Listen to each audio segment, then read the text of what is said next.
Keep me grounded. Are we started? Hello. We are back. Hello. You want to do the little intro as to why we're back? No, I'll let you. Feel free. Well, we've gone through a lot. I don't even remember when was The it last 2020? I think we started in 2020. He got off the road in May of 2020, right? And so I'm still off the road. done, yes, yay, that's a good thing. So we had done videos. Some of you may have seen them, some of you may have not, in our journey in that first year. And then we totally took off last year. And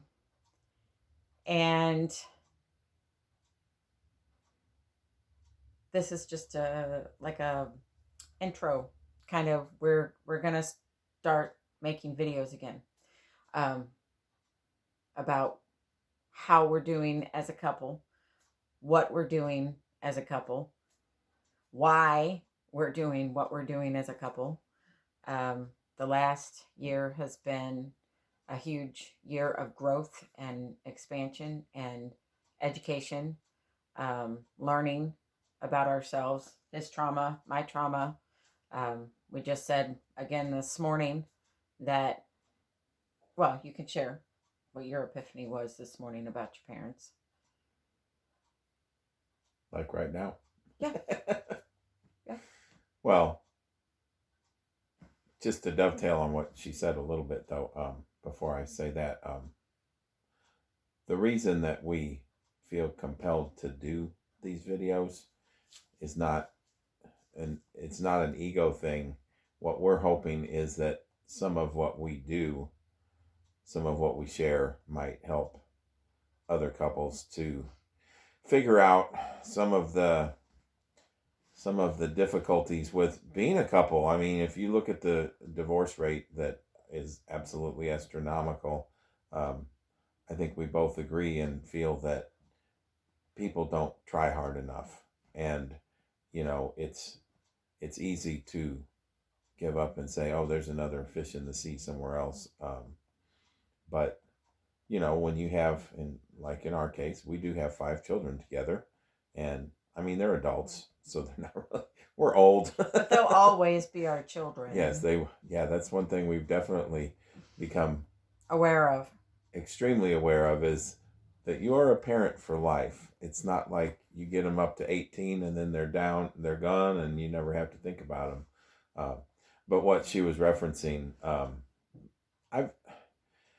it's been a struggle for me being off the road and still having our,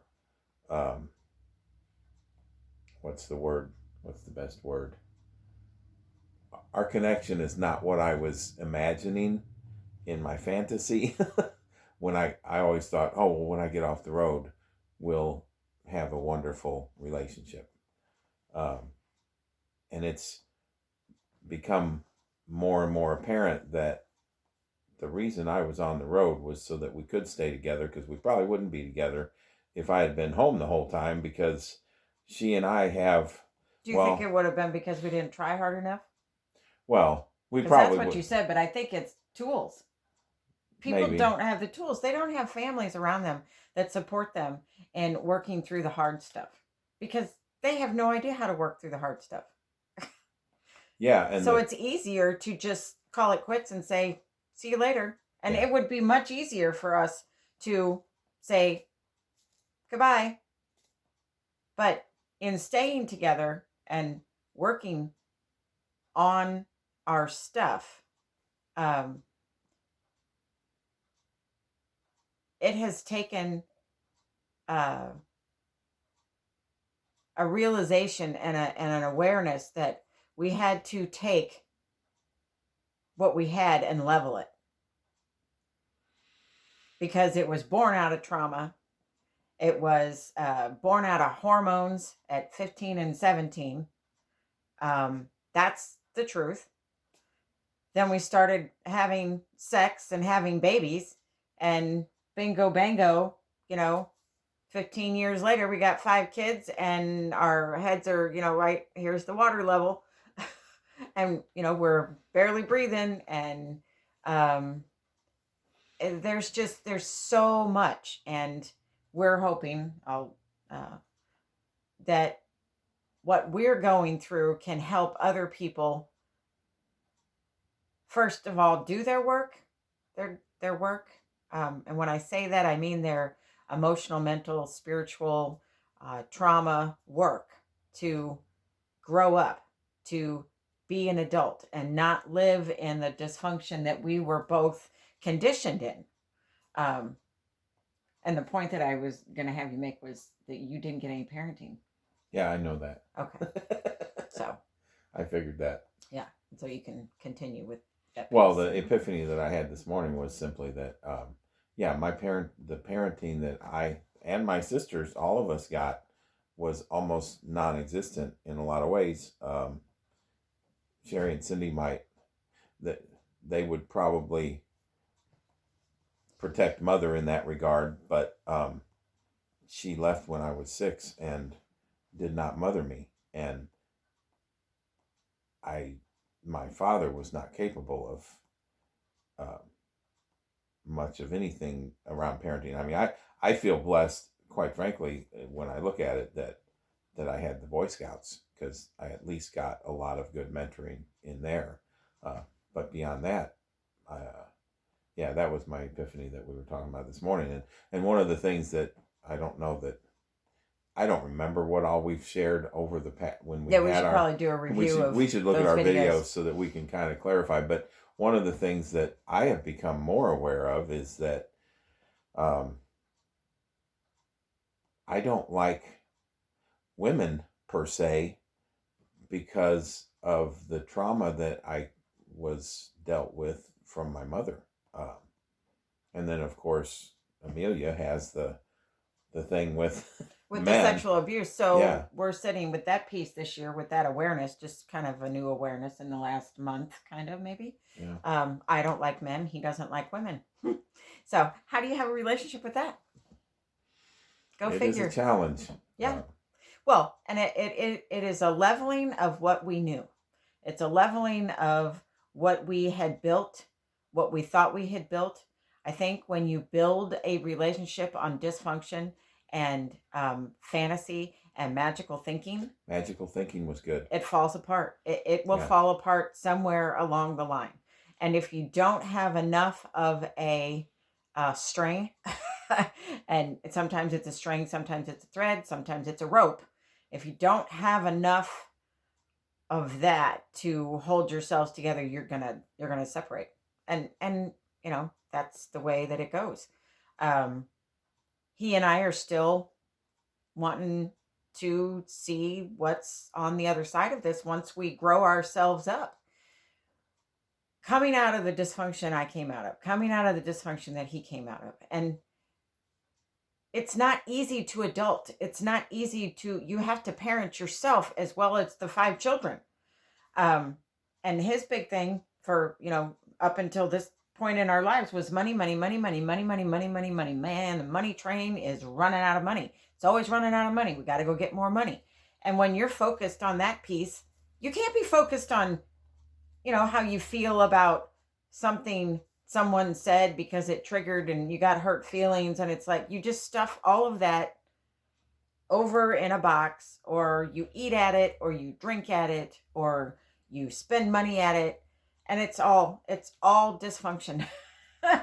So then you have to, at some point, say, okay, now, and every time a thought or a thing or you get triggered comes up, you have to have a plan in place that says, okay, I'm not going to behave that way anymore. And we can start with the next video on just an example that he had last night with one of our sons that's still living in the house. There's opportunities everywhere to practice the adulting and to practice the healthy relationship and to practice the healthy behavior and the healthy loving and caring and compassion towards ourselves and then towards each other. And I mean, the epiphany that I thought it was, well, his whole, ever since he got off the road, there's been epiphany after epiphany after epiphany for me about his trauma and how he grew up. Um, there's just a lot. There's just a lot. So we plan on coming back with more videos, and please like, share, subscribe. We will review. I feel like we should review. Yeah, I would like to that. review what we had already of laid the out. 2020 year. Yeah, and you all can go back and review too, and or watch it for the first time and see where we were then and where we've come from, and kind of the the whole story of where we've come from and what we're trying to do. Yes, we are trying to keep our relationship together, not divorce, not separate. And I mean, I'm very honest, in the last couple of last year, there have been very, very close moments of, oh God, this is not going to work. There's just too much. There's just too much to do, to deal with, to talk through, to change, to recondition, to retrain. And then, you give it a couple days. And my dad was always one that said, give it 3 days. Give anything and everything that you think has to happen right this second. Give it 3 days and see how you feel in 3 days. So we're still in the game. We have a lot of work to do this year, in my opinion, to get to where I would like to see us. And see, part of all of that is relearning. I don't even know what, like, something came up. Stop confusing trauma bonding, shared trauma stories with compatibility. Oh, yeah. And I'm like, what is that word, compatibility? What does that mean? What does that mean to me? What does that mean, me and him? What does that mean with my friend Michelle? What does that mean with my friend Carrie? What does that mean with my daughter? What, are we compatible? And so I'm in that piece. That's a curiosity piece of checking that out and looking at it and trying to discern, what does that word even mean? Are we compatible? Well, right off the top of my head, it's, can we get along?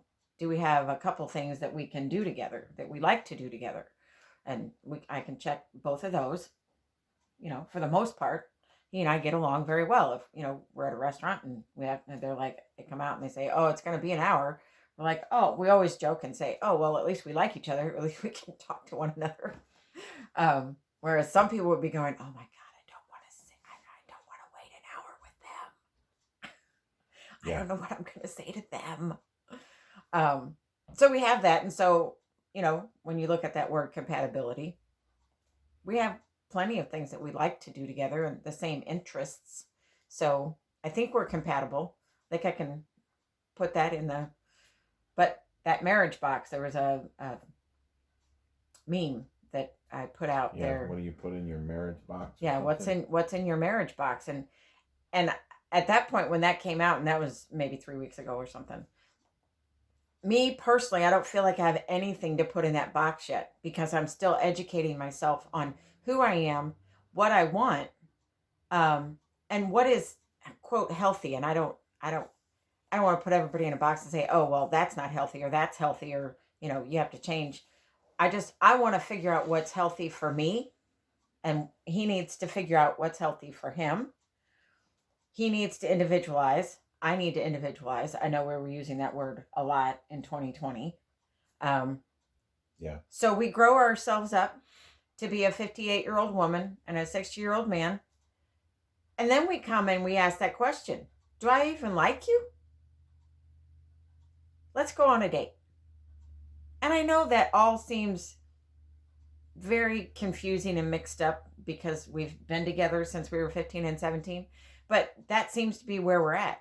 And I wonder if there aren't more people out there like that in their relationships. I hear of a lot of people our age that get to our age, and the kids are raised and out of the house, and the couple has nothing. They have no idea how to relate to one another without the children there. They have no idea how to have conversations. And my true belief is, and I'm hoping that Roger and a few other men that he met Saturday night are going to start a men's group here in the Washington, Missouri area. Because I really do believe we want deeper connection. And there are answers and there are people for support. We don't have to be alone in it. And we can have fuller, more joyful, happier lives than just going along and doing the same old and not really having really deep, caring connections with people. So that's all I got. Do you got anything else for today? Well, I do want to say one thing. If anybody has seen some of the cold therapy that we've been doing, I am on 8 days in a row, and I was up to 5 minutes a couple of days ago. But one of the things I want to share about that is talk about putting the ego aside. It's all about really focusing on me and taking care of me. Mm-hmm. It's a total and selfish thing, which yes, is good. it is. And once you really look into it and figure out what the positive health benefits and mental health benefits of it really are, you might become interested. And if you want to investigate it, certainly you can reach out to either Amy or I and Amelia. We have Amelia. People still call me Amy. It's okay. Yeah, I'm sure I will sometimes, but yeah. But yeah, we're just chugging along, one day at a time, and we're working on it. Yeah. I still, I'm the one that wants more closeness. Yeah. And I want it too, but I don't want it in a dysfunctional way. Well, I don't want it in a dysfunctional way either. It's not like we need to go get inebriated and then we're going to have sex. That's not what I'm looking for. Yeah, those are they weren't even in my old days because I didn't drink until I was 45. I'm going to say. I think so. He drank when he was younger. Then he got with me and I was like, you can't do that. We don't drink. No drinking. So we raised our kids that way. But it has become a problem for me in the last 7 years. It has not been a good thing. So that's being addressed. And I'm sure that'll come out in the videos. And if you watch my other stuff, it's in my other stuff too. So, all righty. Okay. So we're back on the video train of sharing our relationship. What was our goal before? See, I don't even remember. We were going to do one every 2 weeks, or we're not gonna. We don't live there anymore. No, we don't put those expectations out there, and we don't have to know everything. We can just like go with the flow and plan it. And you guys subscribe to the channel so you don't miss them, or however you want to do your life is fine with me. I would like to grow my channel though. I would like to have more subscribers because I think this information is really helpful. So that's our goal. Is we're both helpers. So it is. Yes. Have a good week. This is Monday, January 30th. Coming into February. Yep. Have a good day. Bye.